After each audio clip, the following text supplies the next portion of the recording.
వచ్చి ఆ మంగళ స్నానం చేయిస్తారు వాళ్ళు. అది మంగళం, వాళ్ళ చేతులతో పడాలి లక్ష్మిగా.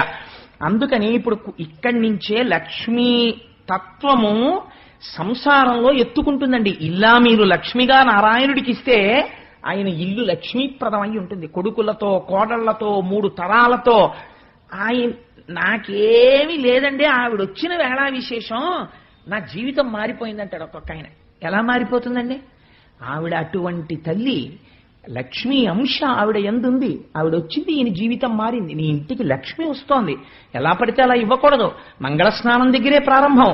అందుచేత చక్కగా ఈ పంచగవ్యములను అలది తేనె పట్టి, ఆ తరువాత మునులు కల్పంబు చెప్పి బయట స్నానం జరుగుతుంటే అక్కడ చక్కగా వచ్చినటువంటి బ్రాహ్మణులు కూర్చుని చక్కటి స్వస్తి మంత్రాలు చదువుతుంటారు.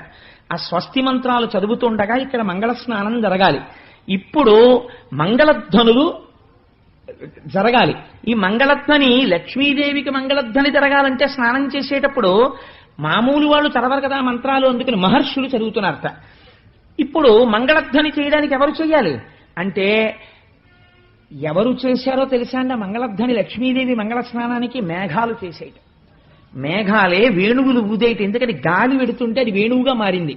ఒకటి తప్పెట వాయించిందిట, ఒకటి మృదంగం వాయించిందిట, ఒకటి వీణ వాయించిందిట, ఒకటి శంఖం వాయించిందిట, ఒకటి బాకా వాయించిందిట. శబ్దము ఆకాశగుణకము. అందుకని శబ్దము ఆకాశగుణకము కనుక మేఘాలన్నీ కలిసి మహానుభావులు నిజంగా మరి అంటే పూర్వ కవులు కొంత ఇలాంటి పుస్తకాలు చదివిన వాళ్ళు ఉండేవారు. అందుకే వాళ్ళ నోట్లోంచి వచ్చే మాటలు అందంగా ఉండేవి. పిల్లగాలి మేళగాళ్ళు పెళ్లి పాట పాడేరంట అని నేను ఒక గొప్ప బ్యానర్, అది ఎన్నో సినిమాలు తీసింది బ్యానరు. అటువంటి బ్యానర్ వాళ్ళు మాత్రమే అటువంటి పాటలు రాయగలరు. అందుకని పిల్లగాలి మేళగాళ్ళు పెళ్లి పాట పాడేరంట అని నేను అక్కడ ఒక పాటలో విన్నాను. సరే, అందుకని ఆ మేఘములు ఆ మంగళధ్వని చేసి, అంటే ఒక్కొక్కటి అది సినిమా పాట అని మీరు అనుకోకండి. ఒక్కొక్క పాట వింటే హృదయం కదులుతుంది నిజంగా. అబ్బాయి ఎంత గొప్ప మాట ఇది, సమస్త వేదముల యొక్క సారము పిండేడే ఇందులో అనిపిస్తుంది. అది సినిమాలో పాట అవ్వచ్చు, బురదలో పుడితే తామర పువ్వును అంగీకరించట్లేదా? గొప్ప తత్వం ఉంటే ఉన్నది వదిలేవు, లేనిది కోరేవు, ఒక పొరపాటుకు యుగములు పొగిలేవు, తెగిన పతంగానివే మనసా ఊహల ఉయ్యాలవి అన్న మాటలో ఎంత మనస్తత్వం ఉందండి నిజంగా. ఒక్కొక్క మాట వింటుంటే అగాధమగు జలనిధిలోన ఆణిముత్యమున్నటులే శోకానా మరుగున దాగి సుఖమున్నది. ఎంత గొప్ప మాట అండి అది. అవి సినిమా పాటలు కావచ్చు, నేనంటాను అందులో గొప్ప తత్వం ఉందంటాను. అలా ఒక్కొక్కటి రాయడానికి దానికి చాలా వేదాంత సారము తెలుసున్నవాడైతేనే అది రాయగలడు. లేకపోతే అలా అటువంటి ప్రౌఢిమతో కూడినటువంటి పదాలు, అంత గంభీరమైనటువంటి భావముతో ఉన్నవి పడమంటే పడేవి కావు. దిక్కుమాల పాటలు అర్థం లేనటువంటి అంశాలు సరే వాటి జోలు మనకెందుకు, లక్ష్మీ కళ్యాణం చెప్పుకుంటాం. అందుకని పాడిరాడిరి గంధర్వ పతులు సతులు, పరమ సంతోషంతో గంధర్వ పతులు సతులు అందరూ నాట్యం చేస్తున్నారు. లక్ష్మీదేవికి మంగళ స్నానాలు జరుగుతున్నాయి అని పండిత సూక్తులతోడుత తుండంబుల సాచి తీర్థతోయములెల్లన్ కుండముల ముంచి దిగ్వే దండంబుల జలక మార్చ తరుణీమణికిన్.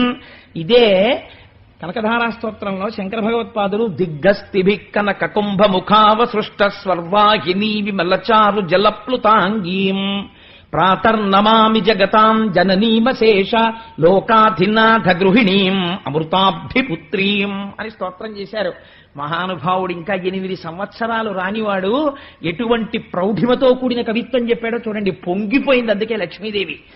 అందుకని దిగ్గస్తిభిక్కన కకుంభ ముఖావ సృష్ట స్వర్వాహిని విమలచారు జలప్లుతాంగీం. దిక్కులన్నిటా మోసేటటువంటి ఏనుగులు తమ తుండములతో తీర్థములలో ఉండేటటువంటి జలాల్ని ఆ మంగళస్నానపు పాత్రలలో కలిపి గంగాది జలముల యొక్క నీరు కలపాలి. ఆ తుండములతో ఉన్న బిందెలతో కనకమయమైనటువంటి పాత్రలతో పైకెత్తి అభిషిక్తముగా ఆ నీటిని పోసేట వేదమంత్రాలు స్వస్తివాచకం పలుకుతుండగా, మంగళధ్వనులు మోగుతుండగా అమ్మవారు స్నానం చేసిన తరువాత ఇప్పుడు కట్టంగ పచ్చని పట్టుపుట్టముదో ఈ ముదుతకు తెచ్చి సముద్రుడిచ్చే. ఎంత ప్రేమో చూడండి. తన పెళ్ళానికి చీర తెచ్చుకోవడం కావ్యంలో చెప్పవలసిన పెద్ద విశేషం ఏం కాదు. సాధారణంగా తండ్రి ఎప్పుడూ ఒక పని చేయడు. ఏ పని చేయడంటే అమ్మాయి ఏ బట్టలు కట్టుకోవాలో, అమ్మాయి ఏ పరికిణీ కట్టుకోవాలో తండ్రి గారు ఎప్పుడు చెప్పడం. అది సాధారణంగా తల్లి చెప్తుంది, నువ్వు ఇవాళ ఈ బట్టలు కట్టుకోవే అంటుంది. కానీట పెళ్లి కూతుర్ని చేస్తున్నప్పుడు తండ్రి సంతోషం ఎంత గొప్పగా ఉంటుందంటేట, మా అమ్మాయి లక్ష్మీ స్వరూప, నేను కన్యాదానం చేస్తున్నాను, నారాయణుడి కాళ్ళు కడిగని పొంగిపోయి ఆ పట్టు చీరలన్నీ ఆ మూతలు తీసి అక్కడ పెడితే తండ్రి స్వయంగా వెళ్లి చూసుకుని, నీకేం తెలుసు నా కూతురికి ఎంత బాగుంటుందో ఇది అని తను సెలెక్ట్ చేస్తాట. తను నిర్ణయం చేసి, అమ్మా ఈ పట్టుబట్ట కట్టుకోమ్మా అని తండ్రి అంటే